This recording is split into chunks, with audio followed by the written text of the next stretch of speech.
What's up, y'all? It's your girl Shew, and welcome to my series, The Breaking and Becoming.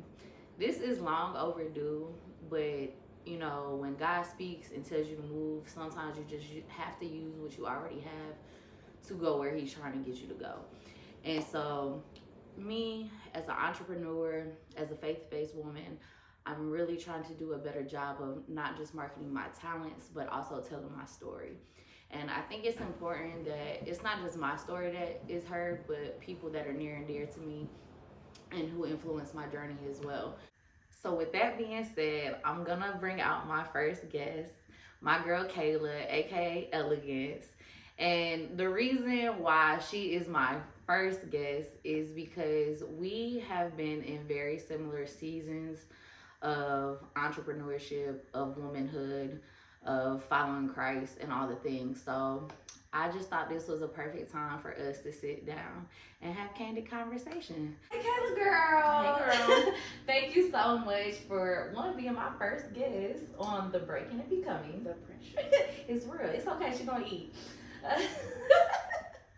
And I did give the people like a little bit of a spill, but I do want you to talk to them and tell them about yourself, for the people who might not know you like I do. Okay, so my name is Kayla, also known as Elegance. I picked up that name by, just promoting my lifestyle brand and just being who I am. I have an LLC by the name of Experience Elegance Event Planning, which then branched out into my lifestyle brand of creating elegance overall, which is also an acronym for CEO, and I just kind of ran with that. So under that brand, I also have a time and budget management company called Creating Everyday Organization as well. So that's a little bit about me. That's cute. That was real cute, Kayla. And I'm glad because y'all heard the list of things. She's in these streets, okay? But outside of just what you do, like, who are you? Like, you gave us all the official business of who CEO and who Elegance is and Kayla. Well, yeah, no, Elegance. I want to know. The people will know who Kayla is. Ooh, Kayla is what you see is what you get. No, but seriously, I am very authentic. I pride myself on my character, my integrity. I'm really big on loyalty, showing up for my family and friends. My village and my community mean a lot to me, so I, love showing up for them. I'm a God-fearing woman, continuing to just get closer and closer to God in this journey called life. I'm fun. I'm sarcastic. Yeah, we was cracking up behind the scenes. I can be as sweet as I need to be, but I also don't play no games. But don't piss her off. No, for real. But I think that if you know for real. To know me is to love me. And then yeah. So yeah. She said yeah. I don't want to get too crazy. Yeah, no, but that was good. See, okay, already like that was a good background, and I think it was very, like you said, authentic to who you are and how even people perceive you. It aligns with how you perceive yourself. Well, thank you. So. Awesome. Okay. Look at you. And you know what else I noticed about myself though? I'm the same in no matter who I'm around or what the setting is. I don't know if you can agree to that, but yeah, like what you see is literally what you get. Absolutely. That's why you're one of my faves. Oh, thank you. Yeah. We're talking about me, tell us a little bit about you, ma'am. Oh, the people know this is my page. This is my story. I mean, we gonna get into the nitty gritty, but if they follow me, how you say what you see is what you get. I'm as real as that come and all the stuff. So I really did relate or resonate with what you, even how you describe yourself or whatnot, about being authentic, about being a God-fearing woman, community and family being really important to me, how I show up in the world being important to me. Yes. You know what I'm saying? So that's it. That's all. But now we finna wrap it back in and get down to the nitty gritty. Okay. Oh shoot. So, I don't know if you want to talk about your launch into entrepreneurship or what shifted you into the spiritual dive that you're on or whatever, but what is the moment that you feel like was very pivotal for you that kind of shifted your lens of life and where you wanted to go? I have two big moments. One of the moments was the ending of like a 7-8 year situationship in all transparency. I had aligned myself with this person and what I thought my life was gonna look like as far as marriage, having kids, y'all. I mean, I thought I was gonna be married with a kid by like 24, 25. Girl, no. The joke. The joke's on me because I said, haha.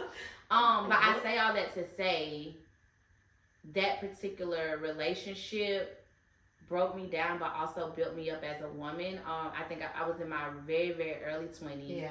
And like I said, just creating this life for myself, not really checking in with what God wanted for me.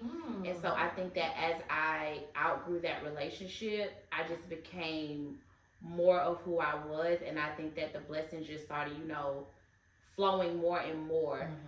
What I did learn in that relationship about myself, my partner at that time, I think that, he really poured into me on the entrepreneur aspect of things, because he was an entrepreneur. So I think coming from my family being some of them being entrepreneurs as well, I just think that further helped me and inspired me to go ahead and launch my own thing, which is where Experience Elegance event planning was birthed. Okay. It was just something that was natural. Like, I like planning. I like making sure things are on time. I like things a specific way. Y'all should see her house. We in it, by the way. Not to continue.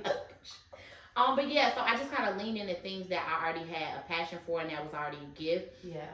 So that's what kind of catapulted me, like I said, into the event planning industry, and that was my start of the entrepreneurship. I launched it for my 21st birthday, and I just thought that was the coolest thing. Oh, okay. Yeah. I didn't realize that it was a birthday launch. Yes. You've been doing it for so long that I'm just like, I don't know where this came about, but We're not gonna say our ages, but that was a while ago. Yeah, you know what else it was? I used to love, and I do still love him, David Sutera. Okay. I don't know how many people know who that is, but if you're in the hospitality industry, David Sutera was that guy. Okay. I want to say he does still do events, but I don't think he's like as hands-on. He has a team that he's so bossed up. But David Sutera was also a very pivotal person in that shift. Like, he used to have this show called My Fair Weddings. Okay. And that sounds familiar. I used to be obsessed with him, y'all. Like, that was my person. Like, I love David Sutera down. And so, yeah, that was also an inspiration for me with event planning. Okay. So, was the inspiration the second point, or was there another thing that kind of changed everything for you? I would say out of that first situation, like I said, just kind of understanding God's plans are way bigger than yours. Because when we think it's going to happen, y'all, do not be happening.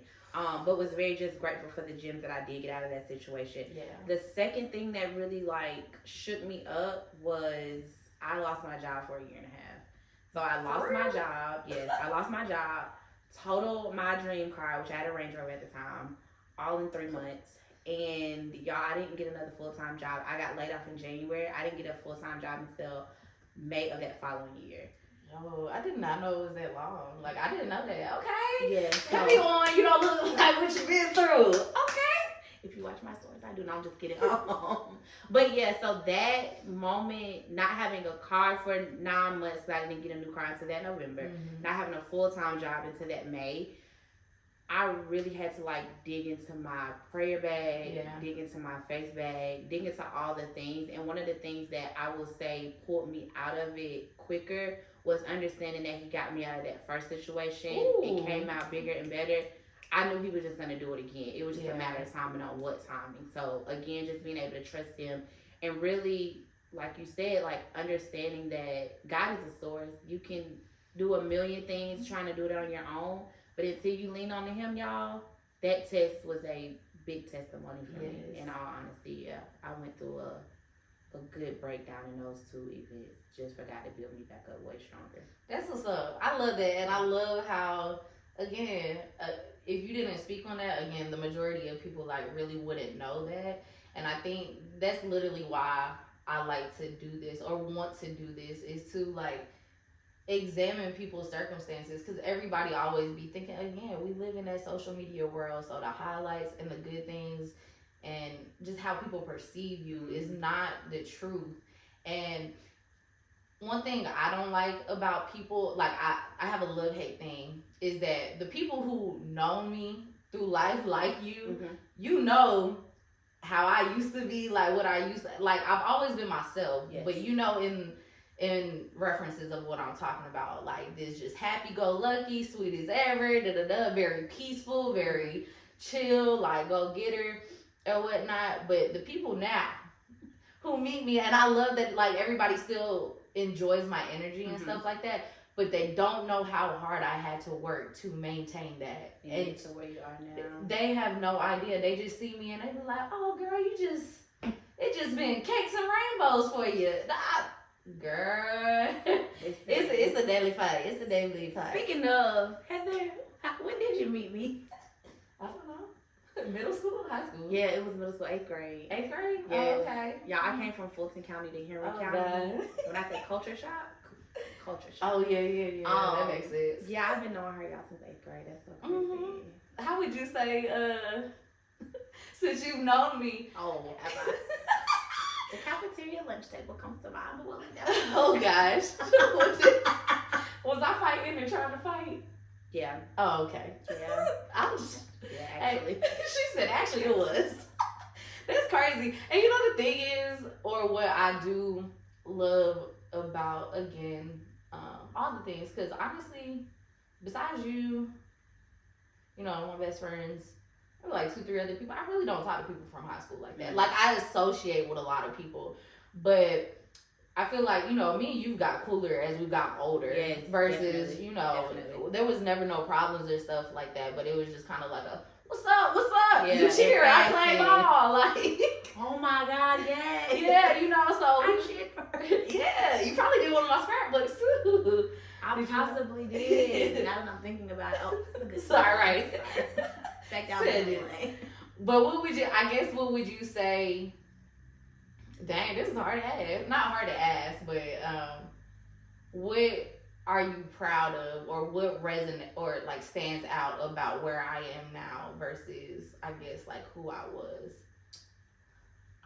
Your healing journey. Like I feel like we said back in high school, I knew you pretty surface level. If I'm not mistaken, I think we went on a trip together. Was our senior trip? Yeah. Oh my God. Yeah. Right.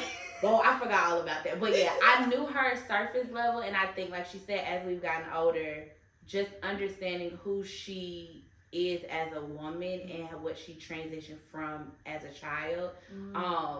She also doesn't look like what she's been through, and just being grateful enough to be with her through those different milestones. When we check in, it may not be every day or anything, but I think that we have a really good rapport with each other, keeping each other accountable. Yeah. And like, you know, just checking in on each other and just, you know, doing life together, honestly. So I am proud of you for that. Like, thank you. It speaks volumes. Thank you. Yeah. I really appreciate that. I was trying to see if there was a moment like for me that shifted a lot for me. I can relate to you on the relationships, but I feel like relationships and how relationship driven I was just throughout my whole life, and then having to pull out of them as an adult and doing the work.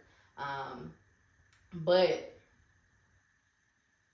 now, and again, those have a big influence, but now I always tell people that me leaving corporate, hands down, me leaving a county job, a flick. And this going on for year 4. A flick. Thank you.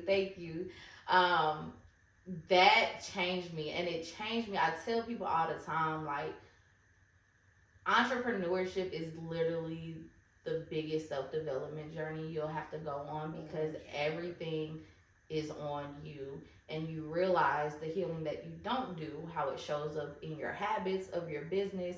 And when you're the only thing that produces income for you, baby, like, you can't have things hold you down, tear you down. You just have to know yourself on a different level. And so that process all the way to now, like, has really, I'm so thankful that I did that. And even if whether I choose to sustain as an entrepreneur or not, I just would never take the experience back because of who I am now because of it. That, y'all, because baby, I done quit jobs. I done tried to do the whole entrepreneurship thing, but now I've come to cope with being comfortable. Because y'all know for a minute it was 9 to 5s or entrepreneurship, and it was no coexisting. Yeah. But now I'm comfortable in saying, hey, I can work my 9 to 5, Absolutely. but also, you know, be grinding on the side and doing what I want to do to build, you know, my own business. To the point where people be like, well, I didn't realize you had a 9 to 5. I'm like, I'm happy that you guys believe in me that way. Yeah. I really do. Nah.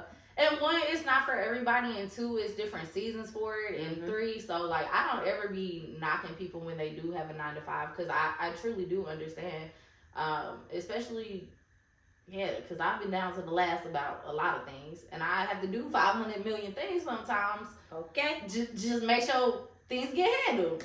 So I understand that. And I have to do 5 million things even with a 9 to 5. So right. No, seriously. So it's yeah, it's whatever works for you and builds at the pace that you're trying to build. Yes. Because again, not everybody's, well, I mean, everybody is trying to be a millionaire by tomorrow, but I mean, again, there's other things that are attached to that journey too. So ooh. Keep going. So you kind of already hit on this, but I just want to know if you either want to go in depth a little bit more, or if there's something else of like what moment broke you that built you back up, because you literally said about the relationship breaking you and building you up in a way. So would you I guess attach everything to that, or is there another moment? Yeah, like I said, I think it was the relationship ending, and then as well as the not being employed for that long period of time, because you really have to dig deep into yourself, your village, and your faith. And so I think that was more of what it broke me for a small period of time, but the build up was better than the breakdown. Oh, absolutely. Versus the relationship, the breakdown was for a little minute, and the build up was, you know, really my boss up season, because it just made me really go into overdrive and just continue to become the woman that I know I want to be for my husband, for my kids, for my family, for my friends. So yeah, I think those two together is definitely something that brought me to build me back up. Okay. Like I said, I definitely relate to the relationship thing, but I think that was just a hole for me, because I was in relationships since I was like 12 years old, like back to back to back, and literally as a young girl, I really like went into relationships at 12 like, this is gonna be who I marry. I love this is girl. I don't give him back, Jesus. But it was cute, because it's when we used to be like writing your name with their last name, yeah, and the hearts, and I'm a lover girl. Yeah, I mean, me too. But I mean, I wish in those moments I did have I guess either parental input or some kind of input. I grew up way too fast, and I was the person that everybody came to when they started having relationship problems, when they started having sex, when they wanted to try weed, when they wanted to do this. I was that person for everybody to be like, is it okay? What's it gonna do? And all this other stuff, like, and would talk them through that. But I didn't have that or whatnot. So I think as an adult, and this kind of leads into like the next question or the next part. When I really went down and started doing my healing journey about needing to forgive myself for doing things at a young age that literally, what's the word? Just broke me down, honestly. Like everybody again is so used to me having a certain energy. Nobody knew about how sad I was, about how hurt I was, or anything. And that's why even when you brought up like fighting in the cafeteria, and I always tell people that have known me from that time, because everybody will tell you like Heather was the one to ride with, like you nuck if you butt come, like, you know, like we call it Heather, like for sure. And at the time, I took pride in that, but all I think about is how angry I was at those stages. And nobody else realized that except me, because everybody's just like, girl, you was just so fun to be around. I was acting out for attention because I didn't get it at home. I was angry because I was sad because I was doing things way earlier than I needed to be doing things. And just, again, not having nowhere to go with all of those things, handling that. Middle school, high school is already a difficult time in people's lives, and then so adding on just like things happening early on is just, it's just another level. So I had to forgive myself because I used to have a mindset around myself or whatnot that other people attached to me, honestly. That wasn't true because they didn't even know why I was doing the things I did. Like people, again, if you see me with one boy in 7th grade and one boy in 8th grade and 2 different boys in 9th grade, everybody's like, dang, like she just either fast, easy, or whatever. And like I said, I'm going into relationships saying, this is my person, this is my husband. I want to love this person because, and this is the only way I know how to do it because I wasn't taught anything. And so again, for the world, it looks one way, but for me, it was a completely different experience, right? And then I also had to forgive my parents for not being parents to me. Even when I tried to allow them to, they literally just existed. They provided for me, but we never had any sort, they did not raise me at all. Like emotional connection. Emotional connection, life circumstances, or anything like that, which is another reason why I was always at friends' house. And I always literally say I was raised by black women because I was always around other people and their moms. I used to go stay summers at people's places. I used to go, for weeks at a time and go. Like, I just wasn't at home because it was just like, what's there for me, you know? So. But I do want you to give yourself grace in the sense of, this might seem small to some people, but I feel like as you were talking, God put on my heart to say, even in those different relationships, you were still looking for like a commitment base. Like it wasn't as if you were just getting different boyfriends because you thought it was something cool to do. Like when you enter these relationships, you had the mindset of like, hey, I want to be committed to someone and devote myself to this one person. Now, whether or not they worked out or not, I feel like your, your point of going into it, you had the right reasons. And then also at that age, maybe that's not something that you were receiving, but you knew the importance of like what loving one person and staying in a relationship could do and the meaning of that. So I do think, give yourself grace in that aspect and, like I said, your healing journey is top tier. Okay, so I guess for you then who did you have to forgive in order to, really come into your purpose? Because people really downplay forgiveness in purpose. Yeah, no, really. It would be myself. Y'all heard this on my answer. We didn't even record. I mean, we didn't even talk about this. No, we didn't. But she stole my answer. I would say myself. Because I think that once God gives you your purpose and what He wants you to do, sometimes it's not easy. So sometimes I feel guilty, and I say this as humbly as I know how because I'm nowhere near where I want to be, but I have survivor's guilt sometimes because I've been able to really dissect both sides of my family and look at the pros and the cons and the good and bad and decipher what I want to take along the way to just continue to elevate me. So I'm really big on breaking generational curses. So having to forgive myself to understand that it's okay for me to be different and move differently in my stages of life. To be able to be better for all of us as a whole. Okay.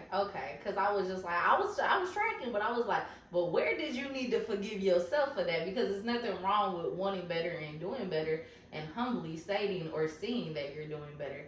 But that's where it was. Okay. Yeah, because sometimes it could come off as high and mighty. And like, I don't ever want that to get misconstrued just because, I may be moving different or my standards or my boundaries are different. So just making sure like I'm not on a high horse. Yeah. And sometimes that can be a little like, just making sure I'm staying humble and grounded when I'm explaining that or how it's coming off. Yeah, no, okay. That was good. Well, you did a good job of it. Well, thank you. You're welcome. Let's see. What do you think the part of your story that actually became your superpower then? Really stepping into that role of being like, God put you here to be that generational curse breaker. Like, and that comes with so much pressure. I'm the oldest of my siblings. I'm the oldest of my cousins on my dad's side. joke about this all the time, but I'd be like, it's hard raising your parents and your grandparents and your siblings. Nah, and I'm the youngest. You the oldest, but I'm the youngest, and I had to do it. And there's a lot of us. Being the oldest can be, it comes with its own pressures and expectations. But also, like, touching on what you said too, I didn't really have that older sibling or that older person to like really put me on game. Like, I have older cousins, but us being in Georgia, we don't have a lot of like real like biological family. So a lot of the people that I know here is just like my best friends of their family and my mom's friends and their families, and just pulling from them and making them our village. So biologically, no, not having an older sibling, but trying to figure things out while also giving that knowledge back to the family. So I would say really stepping into that role, being comfortable with it, and allowing God to order my footsteps in the way He wants me to shed that light and present that information, versus doing it my way. So I think that is a superpower. Okay, that's good. That last part is about how God wants you to present the information, because I definitely think it's been a I don't want to say a struggle. I guess I just don't know how to do it on like grandiose scales, because I do, like, for me, I do think everything that I was sitting here talking about my healing journey and pain that I have endured or whatnot, it's helped people at so many different points of life.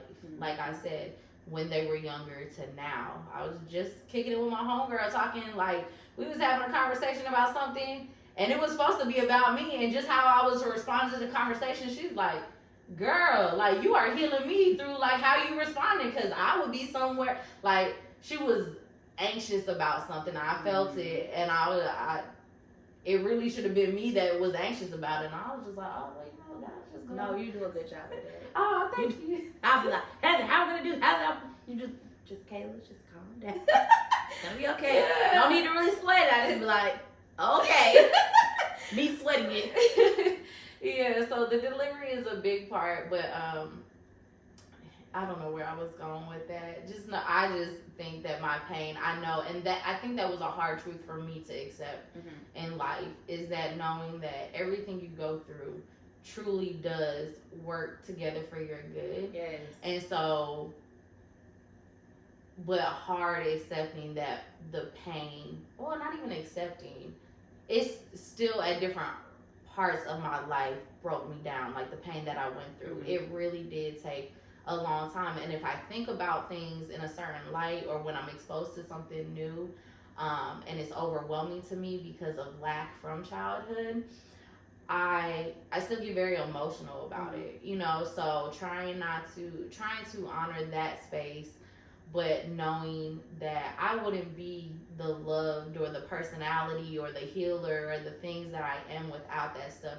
So it's very unfortunate of the things that happened to me, and I think I mourn for the little girl that I was, but the little girl is thankful for the woman that I became. So that's a bar. That's a bar. That is a bar. We're taking it. We're taking it. No, I think that's super important. I think that as adults, once you start tapping into the trauma and what healing looks like, normalizing that healing is an evolving thing. Like, you're not just going to wake up one day and be fully healed, because there's going to be different things throughout your life, whether you've healed from your childhood traumas, but then now you have adult traumas. And then you're going to have parent traumas. Then you're going to have wife trauma. All those things are going to continue to be a test of your testimony. So once you realize that that's what life is, it's a roller coaster and the cycle of that, you become more okay with, what God has for you, why He did these things. And even when you don't understand the why, it's for the better. Or it's for something that's going to build you even stronger than you were before. And I think just knowing Him and trusting Him and understanding who He is to all of us helps that process a lot better. Like, it's not going to be perfect. Like you said, the pain, the ups and the downs are still going to be there, but you learn to trust the process more. Absolutely. You learn to hands trust the process down. more. And that's why I was able to have that conversation again with a friend and be like, oh yeah, it's cool. Like, and even and not just convincing myself mentally that it's cool. What I'm really working on is for it to be okay in my body. Surrendering. Yes, to him. exactly. Because people don't realize. Again, I tell people all the time that your body hold like keep score or whatnot. So mentally, I've rewired my mind to mentally things really don't bother me, but my body is still reacting as like old Heather would. Yes. And you don't realize that you walk around with tensity in your shoulders. You don't realize that gut feeling or something is your stomach being upset because of your anxiety or anything. Like, you don't realize that. So how do you really regulate yourself in real time? Your nervous system. Yes. Is real. Yes. How do you regulate it in real time so that, because I think life, like you said, in entrepreneurship, it's not about what you intake, it's about how you process it and how you respond to it. And everybody will tell you that, because you can't control what happens to you most of the time. So what is your response to it? And what I was telling my friend the other day was that I don't subject myself to negative narratives no more about myself.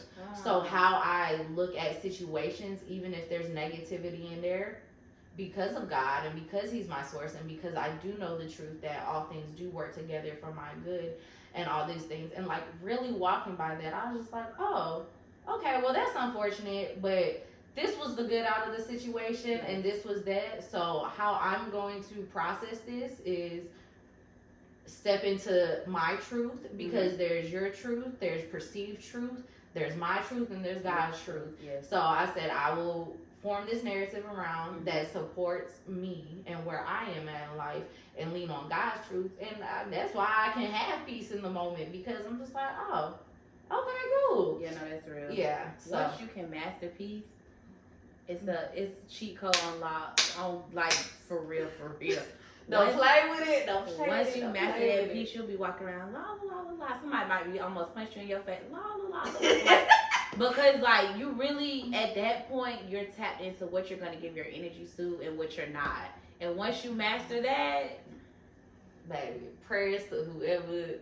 Yeah, no, sorry for that, man. Yeah. Sorry for that, lady. Sorry to all them people, because you're just not gonna get it out of me. Yeah, that reaction that you want, that's not. gonna fuel something, baby. I just had this conversation yesterday with a friend. I was just like, I'm either gonna really get my get back, or I'm just gonna stay in my soft era, and I'm teetering here because my get back's not gonna be nice. But I opted out. I'm just gonna stay in my soft. It's not worth it. You have to. It's not worth it. You really have to, because like you said, it's a test in your testimony. So were you being soft because this person or this circumstance or this situation was present, or are you being soft? Are you actually embodying softness because it's who you are? Yes. You know what I'm saying? Yes. And so it's hard when you have humanness in you and stuff like that. A get back always seems real because our ego be hit. I literally said it's my pride. I said it yesterday. I was like, it's my pride that wants to do my big one. But I was like, when your big one is very temporary, staying in that soft space is longevity. Yeah, and honestly, that is the get back. That really is the get back. That's gonna hit them more. You're not gonna respond, and then you're still gonna get to your destination and your purpose.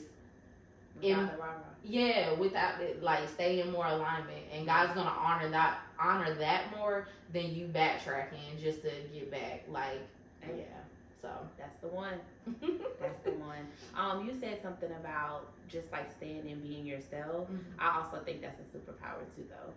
Like, just being yourself. I think that social media, so many things make us feel like we have to be someone different to get to the level of what these other people have. But I think that I'm also in a season of truly being authentic to yourself. Like, I feel like my brand was built off of just being who I am, and my village and the people around me, acclaiming me to elegance. But it all flowed because it made sense. So I just think that, in the midst of all of this, staying true to yourself is something that's very important. Especially in this day and age. Absolutely. And I try to tell people, again, especially when you're tapped into God, you have to be true to you. Because again, the gifts and everything that he gave to you. That's literally within you. And by getting closer to him, you're really just getting closer to how he made you or whatnot. And so if you're doing anything outside of those lines, what you want and what he wants isn't gonna align. And I think it's also important, but I understand it being hard for some people in certain things or certain seasons, because I've even not struggled with being myself. I struggled with the clarity of what does that mean my purpose looks like. Yes. Because God has always told me you are going to be blessed because of who you are. Keep going, keep being who you are. And I'm like, okay, God, but like, how do my bills get paid on Friday just because I was being who I am? Like, you just want me to hold out a sign that say free hugs on the corner and somebody gonna be like, yeah. I said, Lord, I need a little more than that. And at every stage that I've asked him that question, he said, just keep being you. Oh, what? No, I'm like, that's real. A little more instruction, please. It's enough of everybody else for you to, or let me rephrase it. It's enough of other people trying to be the same people that it makes room for us to be who God called us to be. Come on, word. Okay. We got Pastor Elegance in here. No. First lady, my bad. Oh, no. Dang. Shout out to Owags, not a first lady Owags. But, yeah, no, seriously. And I think that comes more from content. Yeah. Me trying to like tap more into my content bag.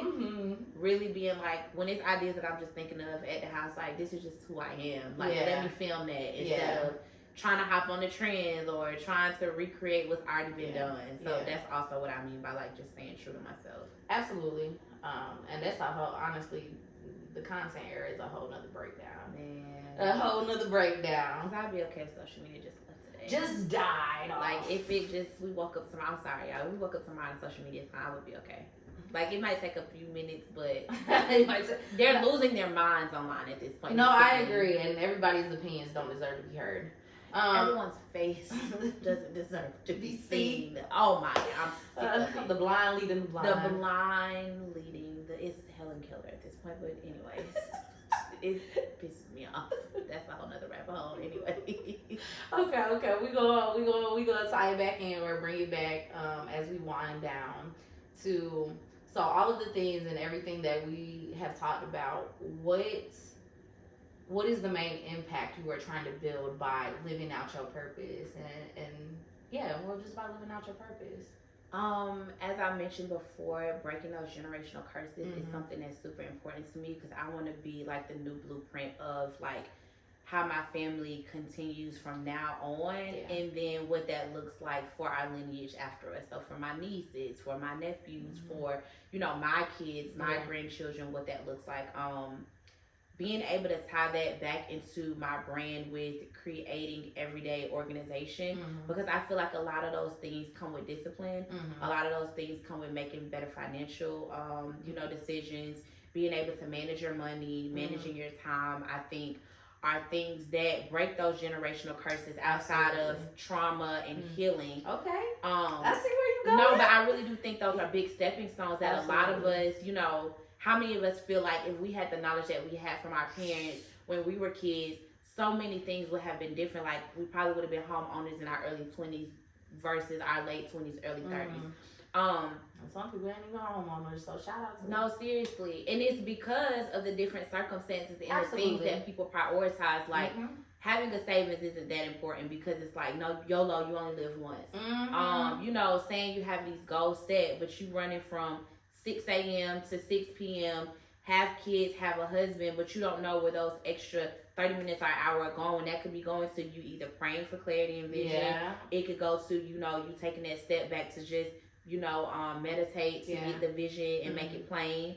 Or you're spending that time on working on those tangible goals to get you to where you want to be. Yeah. So I think that we look at the bigger picture sometimes and not the smaller things.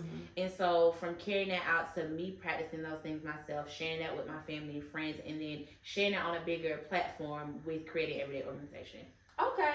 That was a good breakdown because I know you do the financing and time management, and I know it was just like you said a gift, but I didn't know how it all I just wasn't thinking on the larger scale of, yeah, those are real pillars that are important to sustain, not even if you're an entrepreneur, but in life or whatnot.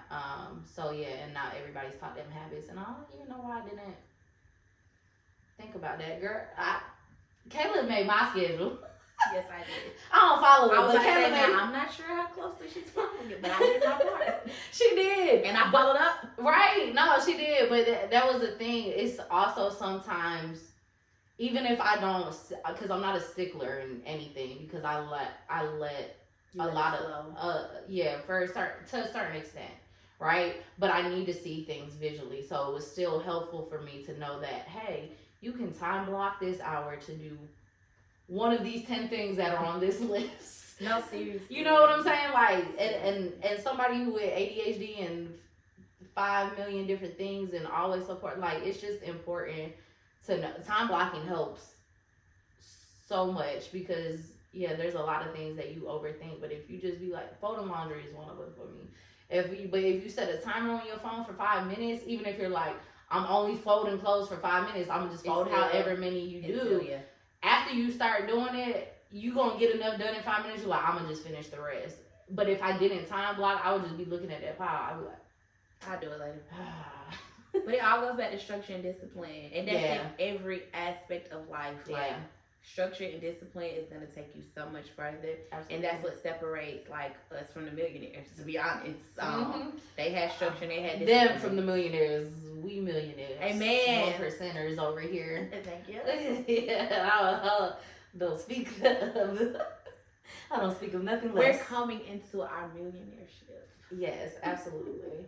And with that, I mean, because it is a goal, but you know, money isn't the end all be all for me. I think at different points in time, not that it was, I've just always wanted to be able to take care of my people and people in general. Yes. Like I was talking to a friend not too long ago, and they had randomly met somebody while they were out, and it was like a dude who couldn't go to his mom's funeral because he didn't have money. Like, so he didn't have enough to fly home to. Nobody should miss their mother's funeral. Yeah, no. Like, you know what I'm saying? And I was just like, bro, like, if I had money, the stranger you met at the bar, I would cash app you now and to send him home. You know what I'm saying? And really just having that heart posture in life, because again, and that's how my business even really came about. You know, it was like assistant based for a while, because I've always been like a support to people. But it became, now I identify as a project manager only because of the scale of it. Assistant, I don't want to say big projects. Yeah, I don't want to say like assistant is like demeaning, but people just don't really understand everything that I do with it. And even though project manager or management, people are kind of confused about it because they're like, well, what do you do under that? Anything can be a project. Girl, you can be the project. I am the project. She said, I am the project. But yeah. I am the drama. I've come to conclusion. It's me. It's me.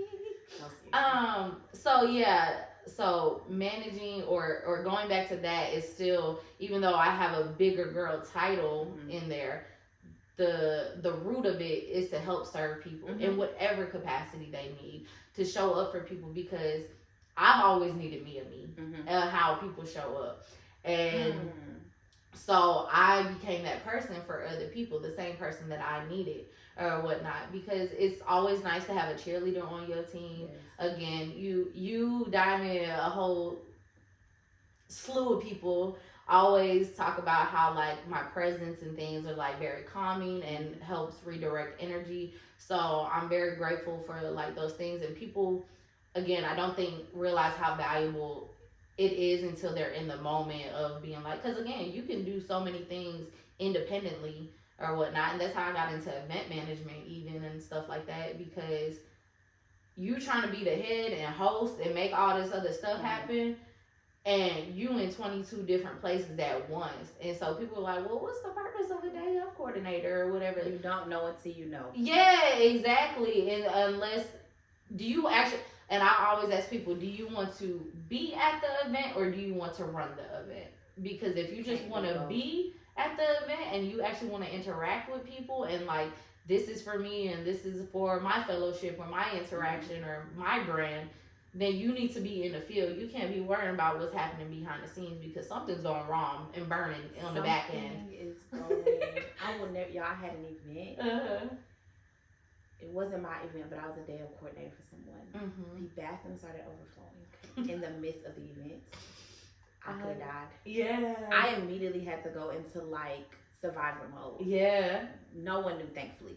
But that's the type of stuff. If you were hosting that and that happened, the whole event is over because now you have to tend to an overflowing toilet. That's it comes out to the audience floor. Now everybody's stepping all water. Y'all, events is not my ministry no more. They gotta be small. But see, I have and that's another thing too. Like I will say, I've gotten to the point now where like I've expanded that I do have teams. So now I have people that support me in supporting the main person. Yes, that's the only way I would consider it. Yeah. Okay, let me add you to my list of contractors. The bigger clients. Yes, correct. That's all we're going for now. Amen. Okay. And then I'll take you through there. Yes. So on top of being a support to people, I also, again, like to help people change their mindset and mind frame around whatever they're going through. So it's an entailment of, I guess, really just my background of mental health or whatnot. People want me to be a therapist. I don't want to go get certifications. I ain't doing that. I can't say I'm a life coach. I mean, I can, but I don't like that word. Like, because everybody calls themselves a life coach. This is true. So, I like to say mindset mentorship because, again, your mindset really does determine the level of life you experience. That's dope. Or whatnot. So, and then, of course, I'm a realtor. And even that goes back. Do you want the house? Not do you want the house or not. Are you with the floors or no? They're hardwood. Y'all, Heather is a floor. I don't care. Like, my heart, customer service, I do very well. I do things well. Communication, I do well. And those are very important things if you are looking for a realtor. Everybody is not a good realtor out here. And not even that. Like, you know how some pastors mesh better with you for your spirit. Oh, yeah. Absolutely. Going through my home buying experience, y'all, and were you a realtor then? I don't think so. No, because that was 2020. Yeah, but I say all that to say, I know like 5 or 6 realtors at that time that were doing it. And one of my best friends, Malaysia, was my realtor. She was still newer than all the other people. And I was going back and forth. And God was just like, no, just go with her. Y'all, that was the best decision I've ever made. Yes. So, like, seriously, I believe that Heather would be an amazing realtor, though, because I feel like she's very down to earth. She's very, like, patient. She's very relatable. She's going to give you the tea for real. But no, those are important qualities that you need in a realtor. Yeah. I embody those qualities, and thank you for complimenting them. Or whatnot, but I don't care about selling homes. Like selling homes, I don't care about that. I care about helping people through difficult times, and the home buying process is not difficult. Yeah, it's just a lot. Like it's easier than people think it is for reasons they don't know. Like people be worried about like their savings and their credit, and like it does play a part in it. But people be thinking they have to have a 750 credit score and you gotta have 20K in the bank, and it don't be all that. But it's difficult in how taxing it is because it's a lot asking of you. And if you work a 9 to 5, if you have kids and all this other stuff, like them underwriters make you give your blood in 5 minutes. Blood. They want your blood. It really reminds me of mine. Whoa! I got the call and I made it to be okay. Well, it gets stressful. You got to have that stuff in 5 seconds, and they don't care nothing about that. To the point when Malaysia would call me, I'd be like, "What do you need now, Malaysia?" Like she wasn't my best friend at the moment. It's like, what do we need for the house now? Like, why are y'all calling me? What do you want? I was annoyed. Yeah. So no, that's a stressful process. But hey, man, we made it through. Yes, all that. We made it. We did it. We here. We building or whatnot. So yeah. Do you have any final thoughts or questions or anything? I guess. I hope we covered. I feel like we covered a lot. Yeah, a good amount, and gave y'all a little like snippet into our life. Like you just gotta follow the journey for more, I guess. Yeah. you know, nothing really. As of now, focusing on creating everyday organization. Okay. That's a good one. Where we plan to go? No, seriously. Just relaunched my dated planner, which is delivering all things expected. I'm really big on acronyms. You can get that off Etsy. Okay. And then honestly, just continuing to stay in preparations to receive my husband. Like, I'm really trying to make sure I keep my heart posture in the right place, keep my mind in the right place, develop those habits that I would want to have as a wife, continue to use my discernment, and not entertain anything that's not aligned with where God is taking me. Amen. Yeah. That was a word. The ending. I try. All of that. And I can agree. I think I'm just in a season now where I'm just doing everything God is placing in front of me, and I'm really, I don't feel like I was ever fearful, but again, there's deep rooted fear in certain things. Like even being on this side of the camera, I hate it. Hearing myself talk, I hate it. Yeah, like it's all kinds of things, and I would be lying if I said I was comfortable, all this other stuff, but I mean, it's just something that I have to do and get through because I know I'm supposed to be on stages, and I know I'm supposed to be speaking, and I know I'm supposed to be talking about things and then giving people a place or a space to talk about things. So it's just a part of the process, and that's just what I'm committed to, the process. We're breaking old habits to get new results because we are filming on a Sunday, and Sundays are my days to do nothing. Okay, period. But for her, I'll do a Sunday with Shew. Hey, session with Shew, Sunday with Shew, socialize with Shew. All right. Hey, I'm gonna wrap it up with Shew. Not wrap it up. Okay, y'all. Well, this is the first episode of the Breaking and Becoming, and I really did enjoy our conversation. Yeah. So again, like it's starting off, it was a lot again because we both are just like, but it flowed really well, and I'm glad that we sat down and did it, and I can't wait to either if we get to come back together and do another episode or to see how it builds even on a bigger platform. Yeah, like I'll be excited. Thank you so much for having me. Being the first guest. Look, not tearing at her tree. So they know how I feel about it. I know.